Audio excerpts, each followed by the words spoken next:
काशी, जो हमारे भोले बाबा को बहुत प्रिय है।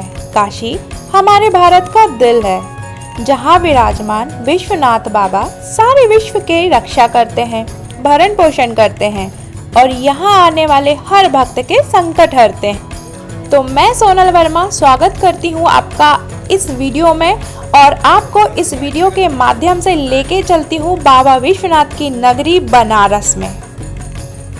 तो बाबा विश्वनाथ के दर्शन करने के लिए आपको पहुंचना पड़ता है गदोलिया मार्केट। गदोलिया मार्केट से बहुत सारे गेट हैं जहां से आप बाबा के दर्शन करने के लिए लाइन लगा सकते हैं। लंबी लाइन के पश्चात आपको बाबा विश्वनाथ के फाइनली दर्शन हो जाते हैं। और जब आप दर्शन करते हैं जाते हैं अंदर, तो बाहर ही इन शॉप में आपको लॉकर की फैसिलिटी है, जहां पे आप अपना मोबाइल और कीमती सामान रख सकते हैं, क्योंकि मोबाइल ले जाना अंदर अलाउ नहीं होता है। दर्शन करने के बाद जब आप बाहर आते हैं तो तब तक आपको लग जाती है जोरों की भूख, क्योंकि आप एक लंबी लाइन में लगने के बाद आपको बाबा विश्वनाथ के दर्शन होते हैं। तो पेट पूजा जरूर करें।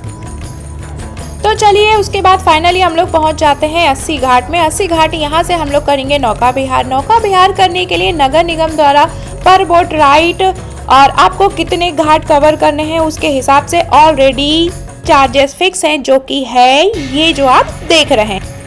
आप बोट या तो शेयरिंग में कर सकते हैं। शेयरिंग में वो आपसे 100 रुपये पर व्यक्ति आपको चार्ज करते हैं, और अगर आप फैमिली के साथ हैं तो फैमिली के साथ राइड करिए, और अगर आप अकेले हैं तो शेयरिंग में कर लीजिए, ये आपकी इच्छा है।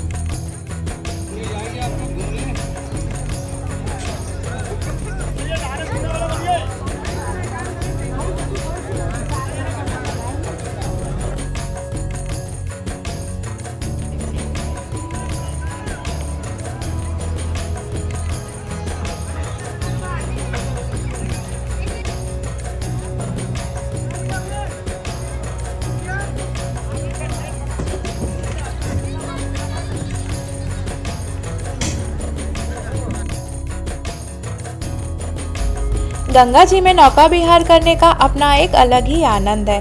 दोस्तों, सुबह यहाँ पे 5 बजे गंगा जी की आरती होती है और उसी समय सूर्य उदय भी होता है। आप उस समय भी यहाँ आकर माता रानी की आरती अटेंड कर सकते हैं और सूर्य उदय का भी आनंद ले सकते हैं। और ठीक वैसे ही शाम के समय भी आरती होती है। उस समय भी उस आरती को, जो कि यहाँ की बहुत फेमस आरती है, वो मैंने आपको अपनी पिछली वीडियो में दिखाया था। आप चाहें तो उस वीडियो में जाके देख सकते हैं उस आरती को। और उस समय आरती के समय भी आप शाम को भी बोट राइड ले सकते हैं। और यहाँ पे शाम को एक अलग ही नज़ारा होता है। सूर्यास्त के पश्चात जैसे जैसे अंधेरा होता है, यहाँ का नज़ारा देखते ही बनता है, क्योंकि जगमगाती रोशनी, टिमटिमाती हुई लाइट, जैसे मानो हर दिन दीपावली मन रही हो यहाँ पे। ऐसे ही थोड़ी ना इसे काशी कहा जाता है, इसकी बात ही अलग है। और होगी भी क्यों नहीं, हमारे शिव की प्यारी नगरी काशी है।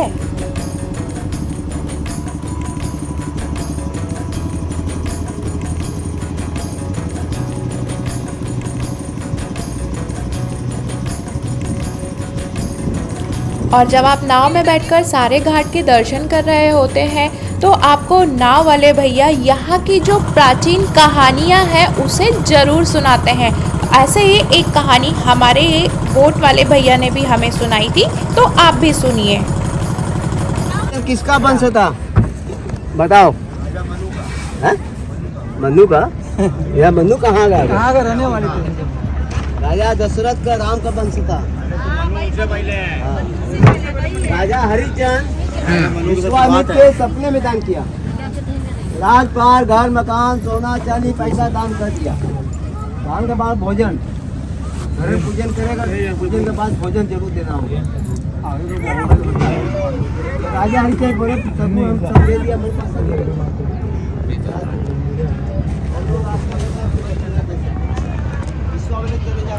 और यहाँ पे ये कहानी बताकर आप सभी को दक्षिणा देने के लिए बोलते हैं, जो भी आपकी स्वेच्छा हो।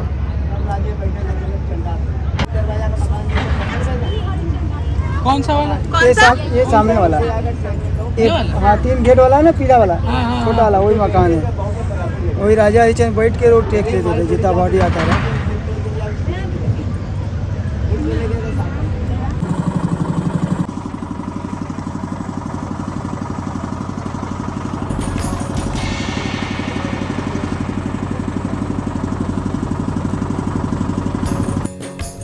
और सारे घाटों के दर्शन करते हुए हम लोग पहुंचते हैं मणिकर्णिका घाट, जो कि बहुत प्रसिद्ध घाटों में से एक है। इसे मोक्ष का घाट भी कहा जाता है, जहां डेली ढेरों चिताओं को जलाया जाता है। कहा जाता है यहाँ चिता की अग्नि कभी शांत नहीं होती है और मरने वाले हर इंसान को मोक्ष की प्राप्ति होती है। ये वो जगह है जहाँ पे राजा हो या रंक, सबकी शान समान होती है, क्योंकि अंततः हम सबकी गति यही है।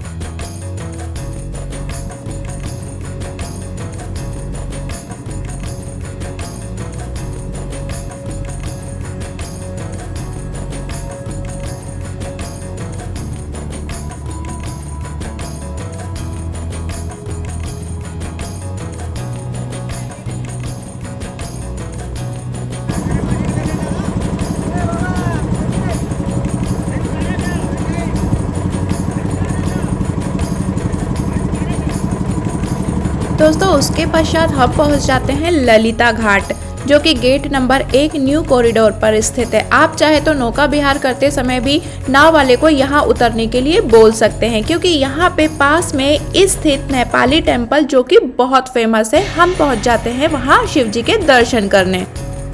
नेपाली मंदिर जैसा कि नाम से ही फेमस है, ये एक नेपाली राजा राणा बहादुर की देन मानी जाती है। यहाँ पे आप नेपाल की वास्तुकला का उपयोग देख सकते हैं। बनाने के लिए लकड़ी और पत्थर द्वारा ही इसका निर्माण किया गया है।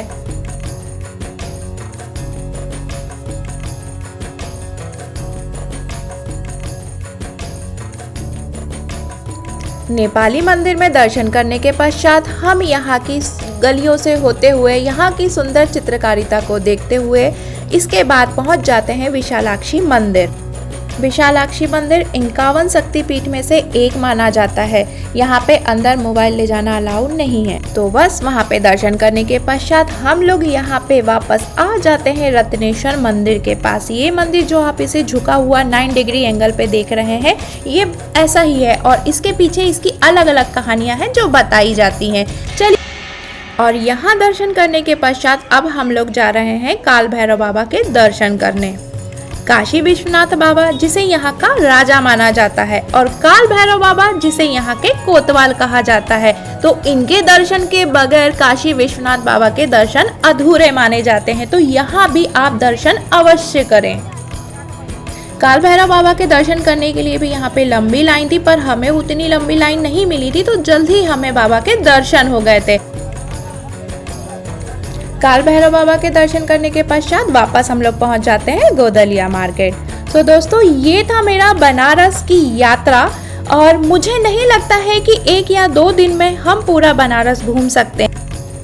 और वीडियो के माध्यम से या अपने शब्दों के माध्यम से हम शायद बनारस को नहीं बता सकते। ये एक इतिहास है जिसे आप जितना भी जाने उतना कम है। ये हमारे बाबा की नगरी है, प्राचीन रहस्यमयी, जिसे आप जितना जानेंगे उतना कम है।